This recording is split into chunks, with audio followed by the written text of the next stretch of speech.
Peter B. Collins News and Comment. It's Thursday, October 19th, 2017. I want to honor my mother. She would have been 94 today. She passed away just after her 93rd birthday last year and lived a long and very bountiful life. And it's also my oldest brother Tom's birthday. He was born on the day Mom turned 25. We've got lots of news today. I hope I can squeeze it all in the time that you have. You may recall I've been talking much this week about the 60 Minutes broadcast Sunday and the companion Washington Post expose about the opioid crisis, and the CBS and Washington Post focused on the role of drug distributors in really amping up the distribution of the highly addictive opioid drugs that have led to millions of people addicted and tens of thousands of deaths every year. And I've raised other questions that weren't addressed in either the Post or the 60 Minutes broadcast, such as, how much money do members of Congress receive from the drug industry and the opioid people in particular? Well, today it didn't come from the Washington Post or the New York Times or any other mainstream media outlet here, but Britain's online newspaper, The Guardian, with the headline, How Big Pharma's Money and Its Politicians Feed the U.S. Opioid Crisis. And I characterize this as a deep addiction to the drug money that leads to these addictions and deaths, and that Congress itself is deeply addicted to opioid cash. And I've criticized Trump for the way he, and pardon my language, but he sharted and soiled his pants at the news conference that was hastily called Monday when Mitch McConnell and he finished up lunch at the White House. And we'll get to the sordid discussion of how to console the families of active combat service members who are killed in the line of duty. But at that same news conference, Trump announced that he was going to look into Tom Marino, the Republican congressman who has since withdrawn from the nomination as the so-called drug czar, and we can credit his scalp to 60 Minutes and the Washington Post. But here's what Trump said about the drug industry. They contribute massive amounts of money to political people. Standing next to Mitch McConnell, the Senate Majority Leader from Kentucky, which is a state hard hit by the opioid crisis. I don't know, Mitch. Maybe even to you. Now, in that moment, Trump, who I have a hard time agreeing with or finding common ground with on almost anything, he blurted out the truth. Pharmaceutical companies spend far more than any other industry to influence politicians. You remember a few years ago, Dick Durbin, the number 2 Democrat in the Senate from Illinois, he said, Washington is owned by the banks. Well, not as much as the drug industry. Hundreds of thousands of dollars have gone to McConnell himself, although he's hardly alone. 9 out of 10 members of the House of Representatives and all but 3 of the United States 100 senators have taken campaign contributions from pharma companies seeking to affect legislation on everything from the cost of drugs to how new medicines are approved. The pharma people has about 2 lobbyists for every member of Congress. They spent $152 million on influencing legislation just last year. Drug companies contributed more than $20 million directly to political campaigns last year, and about 60% went to Republicans. Who's the single largest beneficiary? Paul Ryan, the Republican Speaker of the House. He raked in $228,000 and change. Then there's Jason Chaffetz. He left Congress earlier this year, but he was the hard-hitting chair of the House Oversight Committee, running those politicized investigations. The single largest donor to his reelection campaigns, over $200,000 in total, came from the pharmaceutical industry, and he led an effort against advocacy by the Centers for Disease Control and Prevention to reduce opioid prescribing by recommending that doctors first seek alternative treatments for chronic pain, and the AMA knocked that back, saying, doctors don't need any more training. And this really is just a powerful snapshot of how Congress is owned, lock, stock, and barrel. And while they fulminate against meth and, marijuana in many cases still, they're silent about the opioid addiction crisis, the deaths that result, and their own deep complicity. And the Guardian article quotes members of Congress, Hal Rogers, and the former representative from Southern California, the Palm Springs area, Mary Bono, because they made repeated efforts to pass laws curbing the mass prescription of opioid painkillers.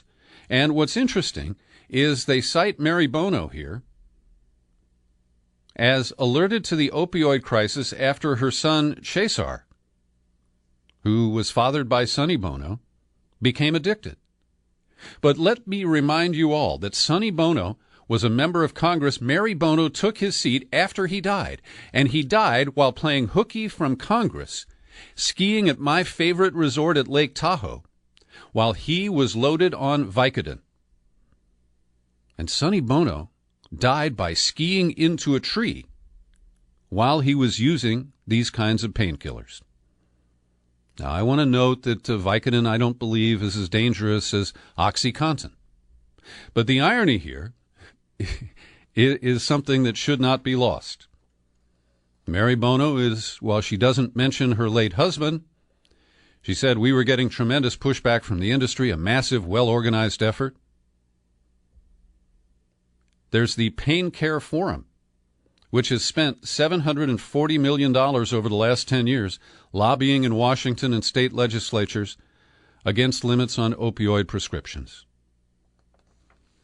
So this is a very insidious problem. And as you know, I am loath to praise Trump, and I'm about to continue my usual posture here.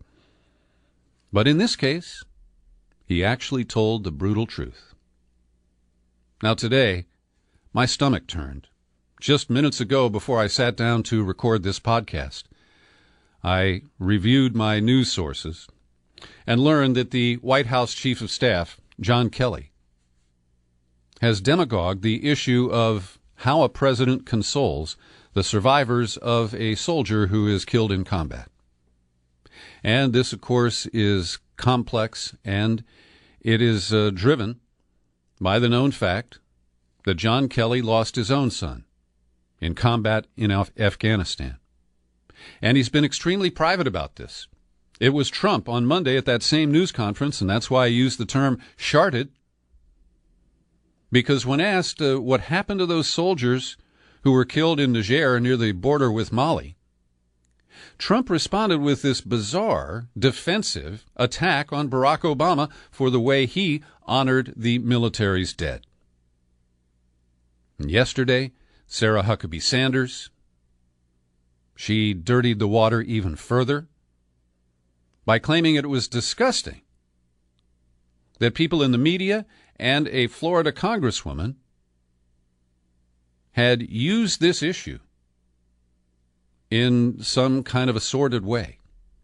And both Sanders and John Kelly ignore that it was their boss, the Donald, who opened up this whole issue and turned it into what is now a 4-day ugly story.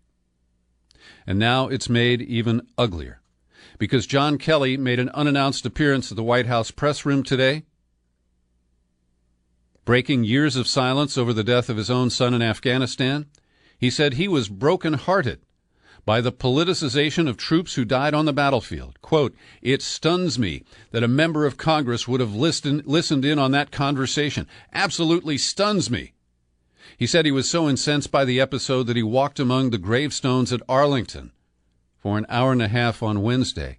Quote again, "I thought at least that was sacred, but it was eroded a great deal yesterday by the selfish behavior of a member of Congress." Now, all she did was expose the bizarre phone call that Trump made to the widow who was on her way to the airport in a limousine with the congresswoman, her mother, and I believe at least one other family member. They were going to the airport to pick up the remains of her husband who had died in the event in Niger. And so this is the kind of demagoguery that is part of Trumpism. And to see John Kelly lower himself, he never mentioned that Trump was the one who initiated this whole round of discussion, if you will. He did acknowledge that he hadn't received a phone call from Obama at the time, but he said that wasn't a criticism. It's not a negative thing. I'm just affirming that what the president said was true. But this is just so ugly. And I return to a theme that I've been raising in conjunction with this whole story and the exaggerated coverage that it was getting. I think this deserves more coverage, I'm sorry to say. And this morning I went to get my teeth cleaned. And Jerry, who is the dental hygienist, is a very political, progressive woman. And while she's got all that gear in my mouth, she loves to ask me questions and talk about stuff. But before I even got in the chair and she had a chance to, gag me with those instruments, she said, "Hi, Peter, how are you? What the hell were those soldiers doing in Niger?" That was her first question. But the media's not exploring that. They're exploiting this blunder by Trump. And again, that's not completely unjustified. But we need to go deeper. What is the mission? Why are we there? Who sent them there? What is the legal authority? What is the exit strategy? What does a win look like? And who the hell are we fighting? I heard Rachel Maddow describe it as the Islamic State. I believe it's Al-Shabaab. But in any event, we as Americans have not been briefed on this military intervention in Africa. And George W. Bush is one of my least favorite people, least liked presidents in my lifetime. But he managed to work his way through a speech. He's not a very good public speaker. But the text that he recited, and maybe he even wrote it himself, I don't know, was a pretty powerful indictment of Trumpism without ever mentioning Donald by name. Bush said, quote, "We've seen nationalism distorted into nativism, forgotten the dynamism that immigration has always brought to America. We see a fading confidence in the value of free markets and international trade, forgetting that conflict, instability, and poverty follow in the wake of protectionism." Now, I don't completely agree with that, but it's his thought, and it is counter to Trump. He continued, "We've seen the return of isolationist sentiments, forgetting that American security is directly threatened by the chaos and despair of distant places." And he said much more. You might be able to capture this on a TV newscast. But without mentioning Trump, he said, "Bullying and prejudice in our public life sets a national tone, provides permission for cruelty and bigotry, and compromises the moral education of children. The only way to pass along civic values is to first live up to them." And Trump doesn't even attempt to do that. This morning, he was back on his Twitter machine, again attacking the FBI. Yesterday, he did that to kind of soften up things for Jeff Sessions' trip to Capitol Hill. And today, he is suggesting, and he is misleading us in this suggestion, that the FBI paid for the so-called dirty dossier that was gathered by former British intelligence officer Christopher Steele and delivered to an American company called Fusion GPS. Now, what's critical here is that the FBI did make a payment to Chris Steele, but it was after the election. And Trump doesn't honor that distinction and wants to lead people to believe that the FBI paid for the dossier when, in fact, Fusion GPS did. Now, Trump was reacting, and I share his outrage to some extent, that yesterday, employees of that company, Fusion GPS, invoked the Fifth Amendment in order to not testify before the House Intelligence Committee about the role that Fusion GPS played. We know that initially a Republican campaign entity or someone aligned with it paid for the investigation into Trump and Russia. And then when Trump secured the nomination, someone related to Hillary Clinton's campaign, we don't know who, picked up the tab for the continuing explorations by Christopher Steele. And so Trump here is once again trying to make it look like, he's got nothing to hide and that this is all a Democratic problem. There is a meme going around on Facebook right now that even some of my progressive friends have picked up. A weak article from the Washington Times was started by Reverend Sung Myung Moon, a very politicized, biased outlet. And they're harping on a legitimate issue. The allegations of collusion between the Clinton Foundation and the Secretary of State Hillary Clinton around the sale of uranium to a Russian company back in 2009-2010. Legitimate issue. Been around for a while. It's not news. And the story made some, very fuzzy claims that there are new people who can corroborate this story, but it didn't name a single one of them. And so there are a lot of there are information wars that are underway. Some to undermine or put pressure on the Mueller investigation, the special counsel, and some, I guess, just to advance the cockeyed thinking of Trump. And so I do think that Fusion GPS is much more significant than, for example, the whole bugaboo about Facebook ads, and we're going to get to that in just a moment. The unproven claims that, Russia hacked the DNC, gave all that to WikiLeaks with the goal of electing Trump.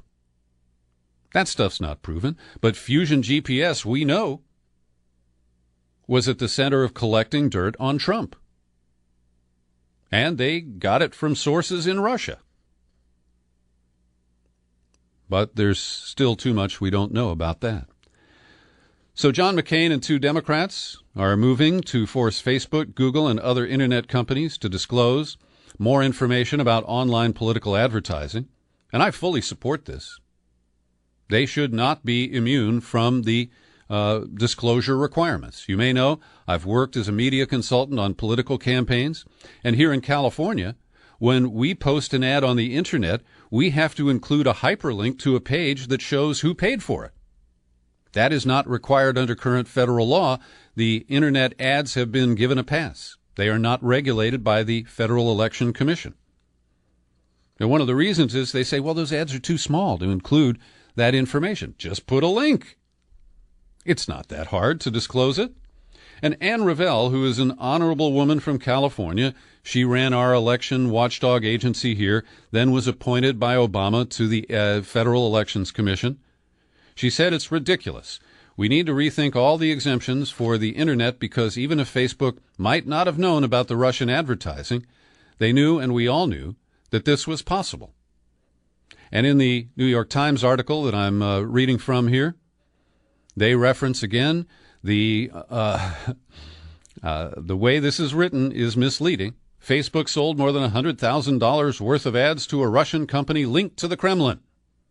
First of all, only 46% of the $100,000 was spent before the election. The linkage to the Kremlin, very fuzzy. Then they go on to say Google sold $4,700 worth of ads to accounts believed to be connected to the Russian government. And let's turn now to Bob Perry. Robert Perry at Consortium News has been the most credible critic of the whole Russiagate narrative, and he doesn't go after Rachel Maddow the way I do for her nightly telenovelas, which recently descended into coverage that the St. Petersburg firm that is linked to the Facebook ads had its team of hackers study the House of Cards TV series, as if that's how they learn to manipulate our election. It's bizarre. But to Bob Perry, I've linked to this story in the show file for the podcast today. He reacts to a comment from Jonathan Albright, the Columbia University journalism professor who has been supporting the Trump-Russia narrative, for making the absurd accusation that the Russians have, quote, basically turned the Internet into a sewer.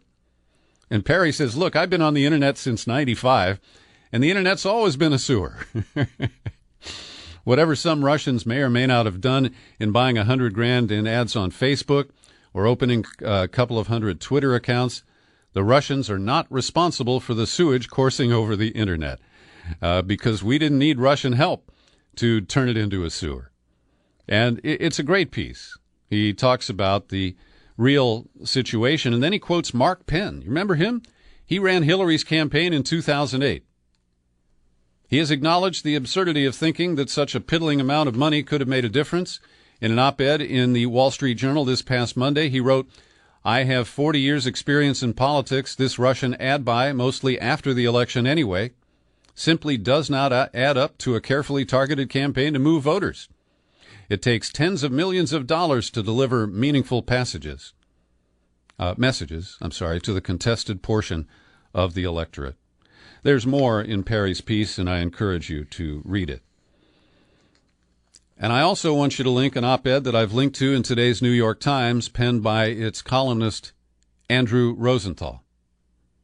It exposes a leaked document, something leaked to Foreign Policy magazine, from the FBI's Counterterrorism Division, concluding that there is a real threat from the so-called Black Identity Extremist movement. Quote, "Black identity extremist perceptions of police brutality against African Americans have been responsible for an increase in premeditated, retaliatory, lethal violence against law enforcement and will very likely serve as justification for such violence in the future."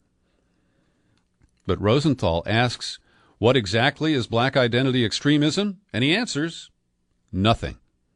Then he cites Andrew Cohen at the Brennan Center for Justice, who puts it in the right context. And this really resonates with me because my early career was based in part on exposing COINTELPRO and the racist efforts by J. Edgar Hoover to take down Martin Luther King. He succeeded. And in a memo that I held in my own hands with J. Edgar Hoover's initials on it, to prevent the rise of a new black messiah, whether it's Malcolm X or Fred Hampton of the Chicago Black Panthers, who was murdered in a raid controlled by the FBI. Anyway, Cohen says, quote, "A history of surveillance. The FBI has a history of surveillance and intimidation of black Americans that frequently goes beyond legitimate law enforcement into paranoia, racism, and political expediency."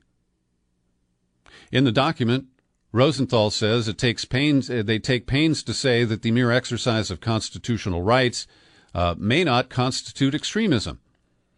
But the danger is that the entire racial justice movement gets painted with the brush of terrorism. He references COINTELPRO, and he goes on to say that this new report conflates black political activists with dangerous domestic terrorist organizations that pose actual threats to law enforcement. And it's quite separate from the assessment of risk about white supremacists and other white nationalists here in the United States.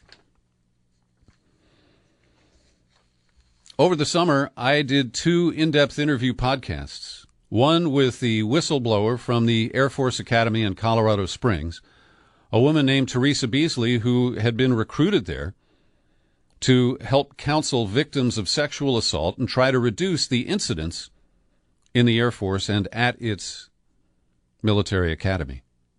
We also interviewed one of the cadets, a former cadet, Eric Thomas, who was bounced out of the Air Force Academy just shy of graduation after he had gone undercover to expose the sex crimes of a football player and others who appeared to be protected in their predatory behavior. With that backdrop, and I encourage you to listen to both of those interviews, the Washington Post reports today a wave of new cases in which troops responsible for preventing sexual assault have been accused of rape and related crimes. Most recently, an Army prosecutor in charge of sexual assault investigations in the Southwest was charged with putting a knife to the throat of a lawyer he'd been dating and raping her on 2 occasions. In addition, a soldier at Fort Sill, Oklahoma, certified as a sexual assault prevention officer, has been convicted at court-martial of 5 counts of raping a preteen girl. That's not all. 8 other soldiers and civilians trained to deter sex offenses or help victims have been investigated over the past year in connection with sexual assault. The deputy director of the Air Force's Office of Sexual Assault Prevention at the Pentagon resigned last year after the inspector general rebuked him for making sexually inappropriate comments. Air Force members complain that the senior executive, Jay Onrood, made sexist remarks about tight pants and Hooters models. Despite the investigation, he's been rehired by the Air Force to work at the Pentagon on aviation issues. Back in 2013, the Air Force's chief sexual assault prevention officer was accused of groping a woman outside a bar. He was acquitted by a civilian jury but reprimanded by the military. Oh, and one more. An Army sergeant in charge of helping sexual assault victims at Fort Hood, Texas, was convicted of pandering for pimping female soldiers. So, we got a real problem with rape culture in this country. I'm not an expert on it, and I don't preach about Harvey Weinstein and these issues. I think that their behavior speaks volumes. There's not too much a dude like me can do to underscore that. But this is so offensive. And it hasn't stopped. Listen to that interview with Teresa. She paid a price because she resisted scrubbing the data on the number of sexual assaults at the Air Force Academy that occurred in 2015, and because she blew the whistle on a male counselor at the Air Force Academy, who repeatedly hit on a female victim who came to him for counseling for sexual assault. It is totally outrageous. Every day I like to stop for a second and thank the people who support my work here at the PBC podcast with your subscriptions. Wendy Gebauer, Paul Tomaselli, Cynthia Von Hendricks, and the esteemed Abby McMillan. They all make monthly kick-ins here at the PBC coffers, and I invite you to help out too. Come on over to peterbcollins.com. It's easy. You click on menu, then you click on Become a Subscriber, you hit the sign-up page, and you pick the level of support that's comfortable for you. And my subscribers today get first crack at my new in-depth interview that I'm posting this afternoon with a man who I was so thrilled to meet. He is the Chinese artist, activist, and persecuted citizen of China, Ai Weiwei. And in the interview, we initially talk about his powerful exhibit that was staged 3 years ago on Alcatraz, on Alcatraz, the prison island in the middle of San Francisco Bay. And then we talk about his powerful new documentary, which is called Human Flow. And the only thing that puzzles me is at the end of the interview, I asked Ai Weiwei, hey, what's coming up next? And he talked about promoting the film. But just about a week ago, he opened a set of 300 installations around New York City, based around the concept of fences and borders, to showcase the narrow-minded attempts used to create some kind of hatred between people. And in this interview, I'm going to play an excerpt right now. Ai Weiwei talks about the film Human Flow, which covers 23 nations or zones where refugees have been displaced from their native countries. Yeah, it's a film started with a natural one person's journey, which is me. I have no knowledge about what refugee is really about, so I have a strong curiosity to just jump into the topic because it's a topic which is overwhelming.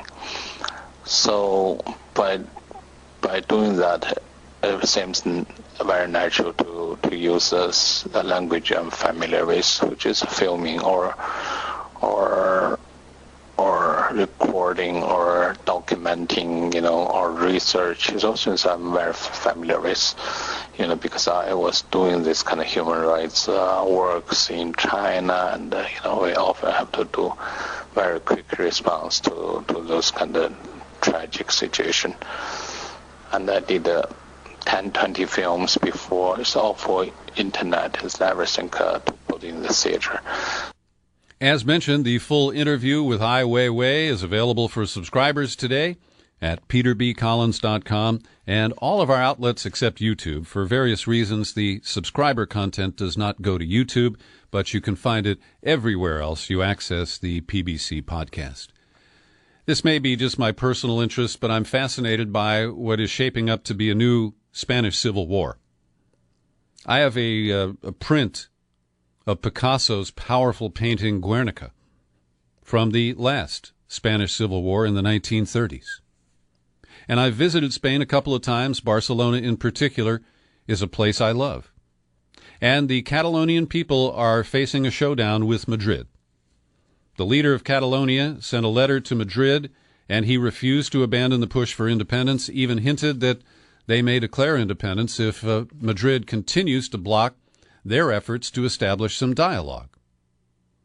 But from Madrid, according to The Guardian, the decision has already been made to suspend Catalonia's autonomy and impose direct rule. There's a cabinet meeting called in Madrid on Saturday where this is apparently going to be approved. Now, the New York Times is not quite so certain.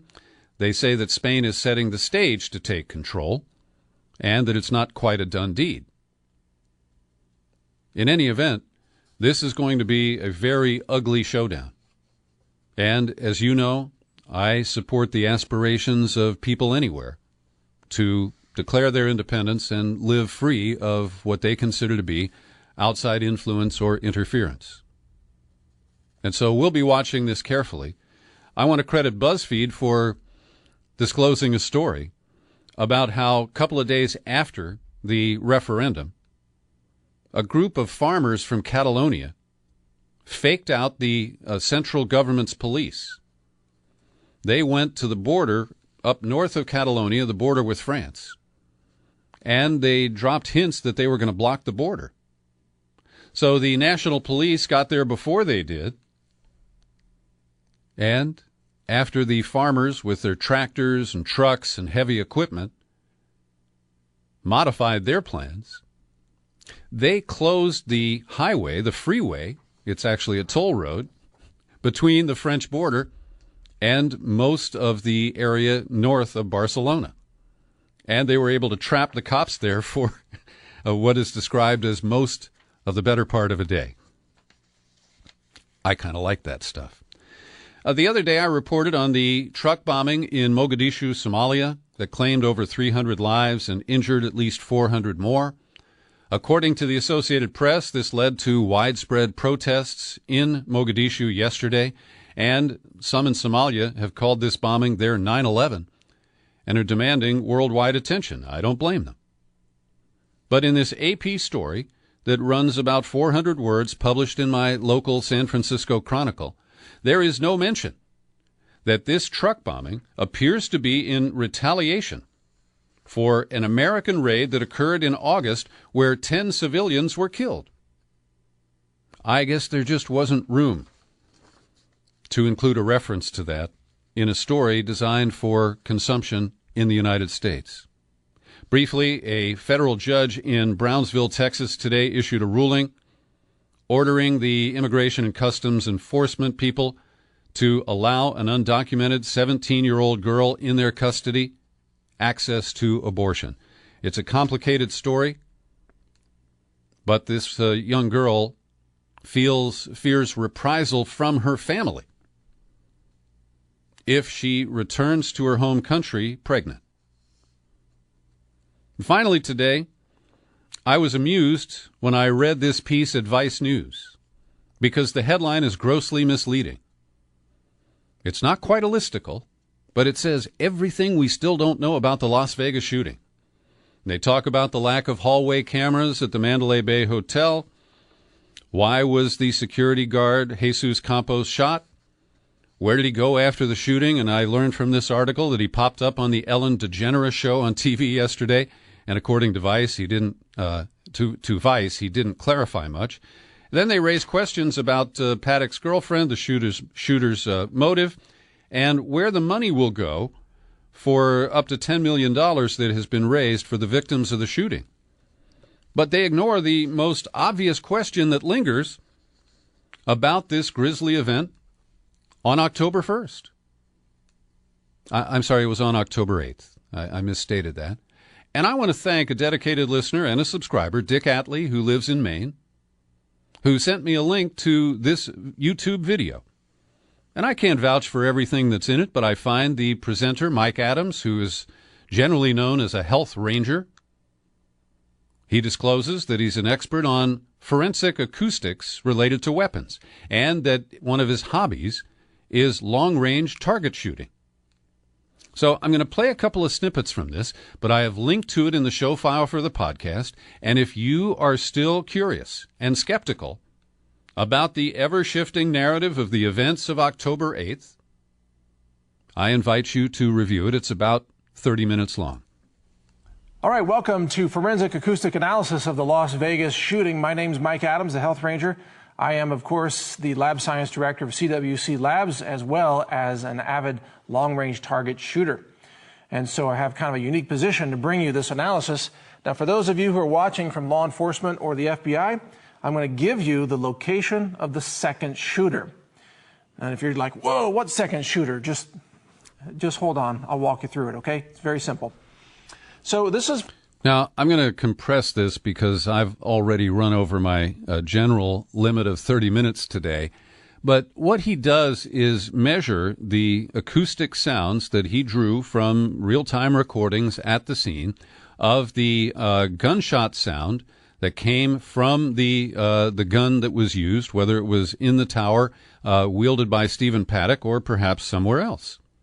And he explains that the arrival of a bullet precedes the report of the gunshot by at least half a second, and that the frequency of the report, the sound of the gun firing, is much lower than the frequency of the sound of a bullet that is ricocheting or hitting or landing. And from that, he calculates that there was a second shooter. And here's a quick clip of where he confirms or affirms his analysis. We have confirmation through this acoustic forensic analysis method that there is a shooter at 425 to 450 yards. But we also have another shooter that shows up in this acoustic analysis. This is the bombshell breaking news. Shooter number 2 appears throughout the audio files, and shooter number 2 has a lag time of 0.374 seconds. 0.374 is on this chart, go back here, 0.374 is between here and here, so it's between 200 and 300 yards. So we have a second shooter at between 200 and 300 yards. There's much more in this package. Check it out and be skeptical. I think that is advised, but given that the FBI is running the investigation, that the sheriff has changed his details several times, and that Campos has turned out to be at least a hard-to-track-down individual to talk about this, we deserve answers to the questions that remain, and Vice should be ashamed for not including the second shooter allegations in its wrap article. Thanks for listening to my news and comment podcast all the way to the end here. You can find it on YouTube. I'm Peter B. Happy trails to you until we meet again. Happy trails to you. Keep smiling.